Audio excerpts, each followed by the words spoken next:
ঠাকুর, ওই সত্যর মুখ যেন আমাকে আর দেখতে না হয়। তুমি একটু দেখো, আর যেন নতুন করে কোনো অঘটন না ঘটে ঠাকুর। ও ও যেন আমার চোখের সামনে আর না আসে, সেই দায়িত্ব কিন্তু তোমার।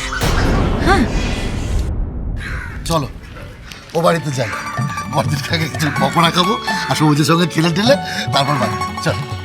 শোনো, কোনো দরকার নেই, ওদের বাড়িতে একটার পর একটা চলছে, কারণ মন মেজাজ ভালো নেই, শুধু শুধু গিয়ে ঝামেলা বাড়বে গো।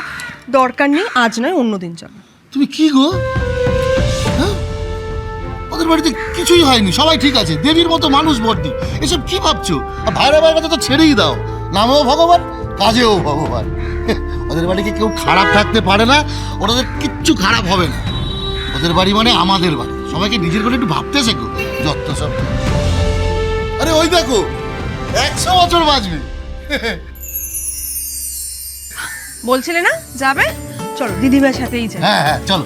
দিদিভাই, বর্দি, এই দিদিভাই, বর্দি, বর্দি, দিদিভাই, বর্দি। দিদিভাই। হে ভগবান, আমি তোমাকে এতক্ষণ ধরে ডাকলাম যেন ওদের মুখ আমাকে আর দেখতে না হয়, আর সেই তুমি ওদেরকে আমার কাছে এনে ফেললে। উফ, কি যে করো তুমি। হায় ভগবান, আমি এখন কি করি বলো তো। হায় হায়। বর্দি, দাদা দাদা পুজো করছি, দাঁড়াও দাঁড়াও।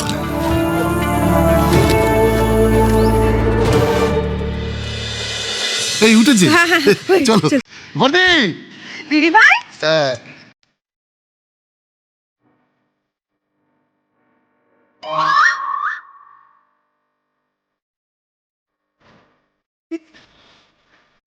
ওমা, কি হলো?